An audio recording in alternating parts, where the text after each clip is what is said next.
Hey, what is up, spiritual hooligan?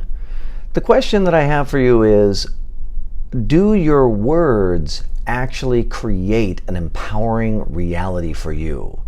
And I know that for a lot of us that sounds like, well, Matthew, am I just like making things up and then I'm putting my head in the sand and I'm not actually dealing with life? I mean, aren't there certain things in life that really do suck?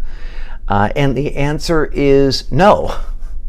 The suckingness that you experience is based on the contextual framework that you are using to describe the things that you're experiencing in life. And as you begin to engage in enlightened perspectives, you start to have a feeling that all is well. And then you have to learn new language patterns that describe your life with the idea that all is well.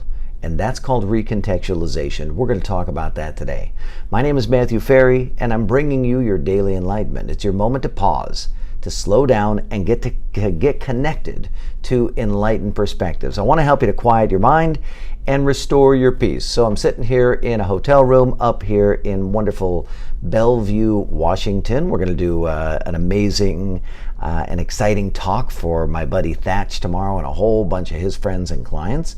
I'm really excited about that. And so I thought I would talk to you today about some of the things that I'm going to be bringing up with them. And the rapid enlightenment process, if this is your first time tuning in, I don't think it is, but maybe it is.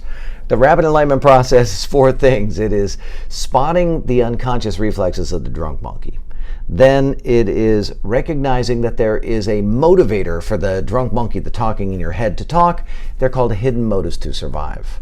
It's connecting with enlightened perspectives. If you haven't been tuning into the Daily Enlightenment, I just did 18 videos in a row on enlightened perspectives. And today we're going to begin talking about recontextualization. So recontextualization is the skill of describing the conditions and circumstances of your life in a way that create an empowering reality for you.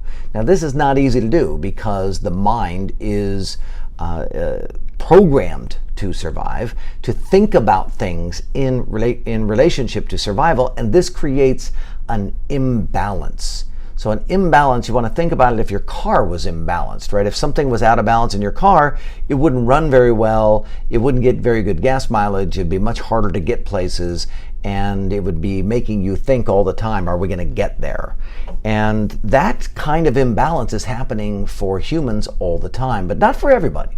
Just for someone like you, because you are specifically predisposed to being happy, finding joy, you want more peace, you don't know why, and I just want you to know not everybody's like that. You do, though. So the game is to start to use language patterns that recontextualize your situation so that you know or that you presume that all is well. So I wrote down a few that I thought were just simple recontextualizations that you could take on. One of them is something that I know you're familiar with, and that is that people are doing the best they can based on their perspective. People are doing the best they can. So you might be in a situation where somebody does something different than you want, and it creates a survival reaction. That jerk, what's wrong with them? Hurrah, right? You have a survival reaction. You can step back and use a recontextualization. Wait a second. That person's doing the best they can based on their perspective. I wonder what their perspective is. And when you take the time to step back, put yourself in their shoes, and come from this different context, that they're doing the best they can in this moment, it actually removes some of the sting. It removes some of the negativity. And next thing you know, boom, your mind starts to go quiet. You start to get more creativity. You start to have a little more power in the situation. You don't feel victimized. You're not going into states of anger. Instead, you're in a state of peace. Now, the person still didn't do what you wanted them to do, but you're not having a negative reaction because of that. Now you're in a place where you can think about it in a different way and potentially get the response that you want. Maybe renegotiate, maybe change things around, maybe ask a different person to do something. Right? There's so many different possibilities, but you don't know what they are when you're stuck in a survival response.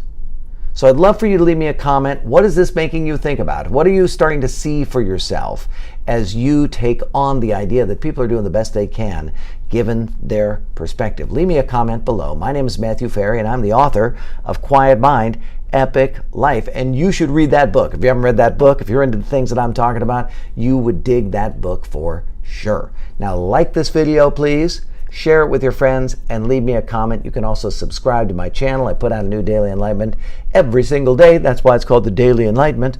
And you can also track us down in Facebook. We have a really cool group over there called Spiritual Hooligans. Thank you so much for tuning into this Daily Enlightenment.